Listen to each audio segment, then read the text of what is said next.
Hello and welcome to your daily Oracle reading for Monday, April 22nd, 2019. I'm Linda the Lightworker, and I'm so glad that you've stopped by. If you'd like to book a personal appointment with me and we can take a look at what's going on for you in your life, please email me at lindathelightworker@gmail.com. My email address is down below in the descriptions, and I'd love to get you in as soon as possible for an appointment. Let's jump right into the cards here. I know it's been a little bit of a challenging time. This full moon that we had here on the 19th it had a little bit of a wallop to it. You know what I mean? Like, when you're in a hurricane and it comes, I lived in South Florida for a while, and it comes across, the hurricane is a giant spinning vortex, right, of water, right? And so it spins through and it comes and gets you on the first half, and then there's this eerie calm when you're in the center of the hurricane, right? And then as it picks up speed and momentum again and goes forward, the back half of the hurricane is usually the worst part. And I feel like this is what this past moon was like. It triggered a lot of emotions, a lot of unsettlings, a lot of upheaval when there was intention to have rest. It was explosive and not positive. So it has left a lot of people feeling disillusioned or tired or fatigued. So it's a pretty intense energy this morning on Monday.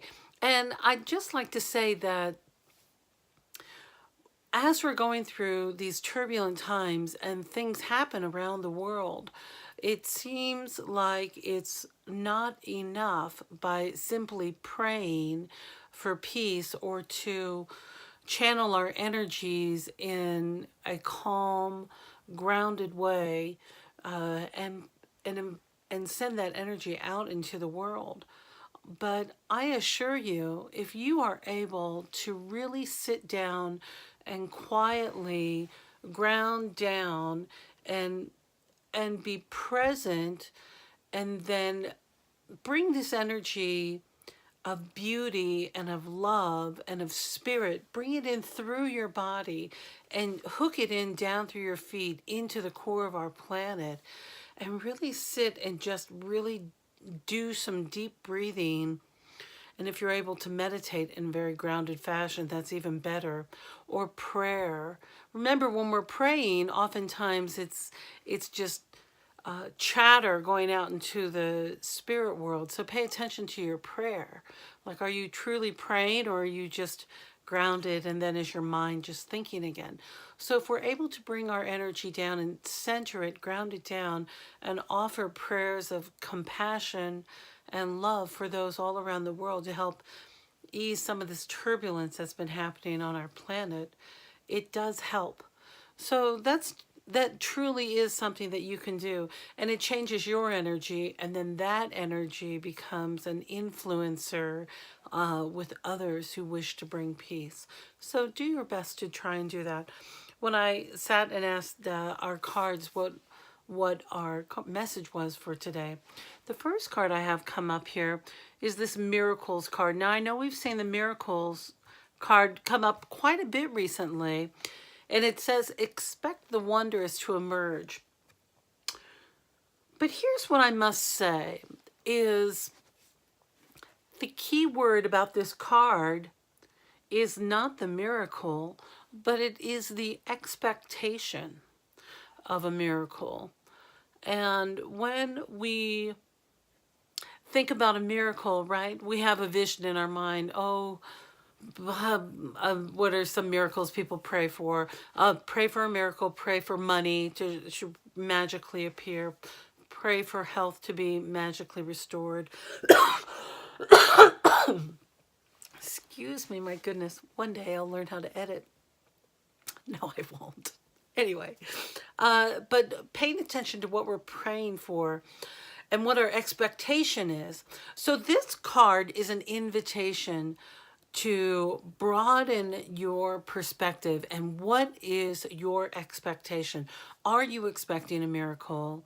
And are you noticing when miracles are already showing up and occurring? And they can be the smallest things, by someone, giving you your sunglasses if you left them on the counter and somebody noticed it and returned them to you. Little small miracles by kindness and joy given by others. Like, pay attention to these miracles that do show up.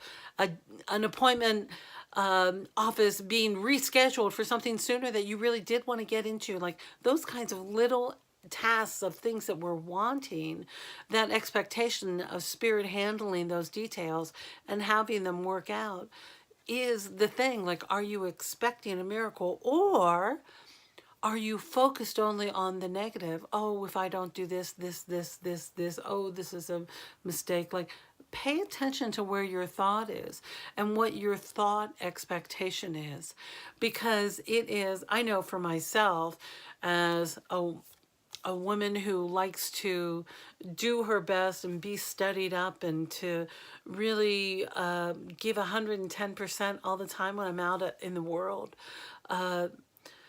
When I take over, then I don't allow spirit to come in and to help direct spirit's magic and allow those miracles to happen, or to create that flow, because I'll have an expectation of timing and spirit will say, no, no, no, this is what you got to do first.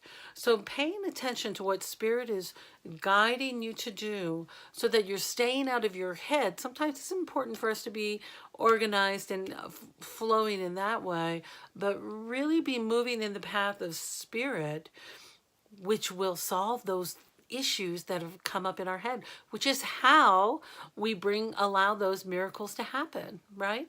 So that's the invitation today, is to pay attention to what your expectation is. Are you expecting a miracle? Does spirit show up for you? Do things always work out? Somehow they always do. So when I asked for a little bit more clarification, Spirit gave us this beautiful Four of Cups card. And I'm really interpreting this about being in balance with these emotions and bridging those gaps. Do you see how this woman could have taken a path where there was less muck to go through to cross over here, but instead she chose to move this way? And that is the path of choosing to really feel your emotions and to be on an emotional quest and to really entertain those fears that might come up, or old wounds that are still being healed. But she's bridging them, and she is merging together with this ocean up ahead. So there's good news, but it is about bringing in your emotions together and noticing where that energy is. So pay attention to that. So when I asked the Divine Action card deck, I said, well, give me something a little bit clearer. And this is funny. The Love Your Body card came up, which is really a great card, because we've got to love every cell of ourselves, of every part of our bodies, so that they can operate in a happy, moving way. You know, when we get filled with pain and tension or stress or overwork, we need to rest and appreciate our body. And when I asked Spirit for a little clarification, she said, let go already.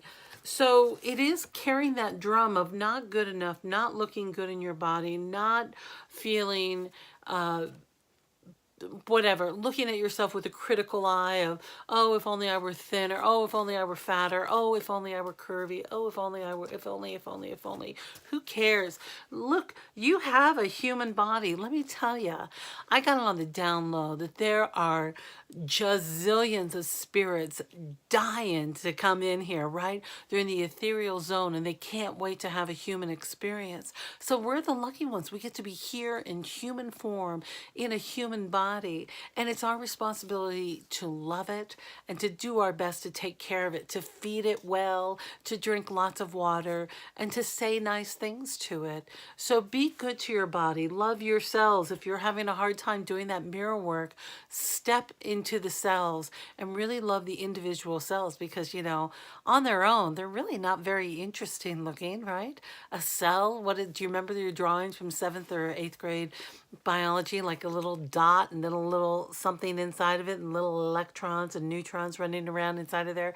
Not really attractive, right? Not like svelte or this or that. It is a miracle how all those cells form together and create matter. So take the time to appreciate the miracle of your existence, because it's enough that you're here. Gosh, I'm running long. All right, my dear. I love you. You're going to have a great day, and great day, that is. And I'll see you next time.